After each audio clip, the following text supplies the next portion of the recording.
This is Tea Time and this is Plus TV Africa. Next is this headline on Seun Kuti saying fraudsters are the real Mugu. Okay, I must confess, when I read this, I felt like, who is your dealer? Like, he's on a different level. Like, I've never looked at it from this angle, because most times they get this money and they still want to spend it on Gucci, LV, and it's a way of getting this money back. I think I agree with him for the first time. I don't know what. For the first time? Yeah, for the first time. Because there are some things, we have conversations that that has to do with the regular person. And then he picks it from a totally different angle, and you feel like, do you really understand the plight of these people? That's what happens whenever I read stuff from Seun Kuti. But this one, I understand and I vibe. Yeah, I think that's one. But yeah, this I've been watching, you know, the show, and you guys talking a lot back to back on this fraudster thing.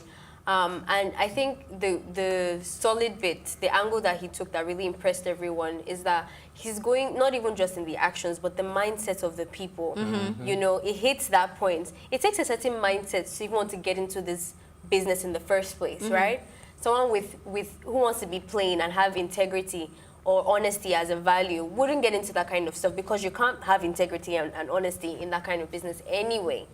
So he talks about that mindset, and to see that in regards to what Naira Marley was saying about, like, compare what slaves have, whatever, slavery as a crime in comparison to Yahoo Yahoo. I think that just like shows that we say things that have no meaning or education into it, because you think you're fighting one crime, but you're actually just in a cycle trying to please the same white people.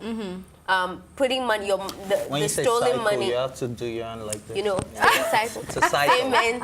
So same money, same white people, same slavery, same Yahoo Yahoo, same Gucci, same Gucci, same bands. I mean, if you think about it, T.I. has actually attacked Gucci before, because Gucci, remember Gucci made this whole statement about black. No, it's not even a statement. They made the cardigan that had the black face, and he also said he doesn't make his clothes for black people. He makes it for high class. So I was like, okay, but it's definitely black people. I'm never going to say African now, because even the black Americans have it. It's definitely a black people culture that we want to be loud. Every time I see a rich white person, they are wearing sneakers and very loose shirts. Someone that's struggling to pay fees is buffing up and giving it. I don't know, maybe there's some kind of underlying issues we need to like think about as a people, but we have that. Or maybe we just have the style. Even if it's not expensive, we just look good. I know, I guess so. If you've not said much on this one. Well, okay, so when Seun Kuti said this is the conversation I've been having with a lot of people anyways. I've been like, okay, because obviously we all, at one point or the other, we've all met somebody that is into fraud or a Yahoo boy or something like that. We've all met them and we know how they act. But I don't know them anymore, Shawa.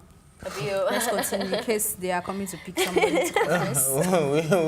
we don't have to be fake about it. It's the society we live in, and we need to accept that we have them as friends, we have them as neighbors, we have them as... What? We have them away. Just make your point. You have like 30 seconds to go. No, it is the community we live in. We have them as friends.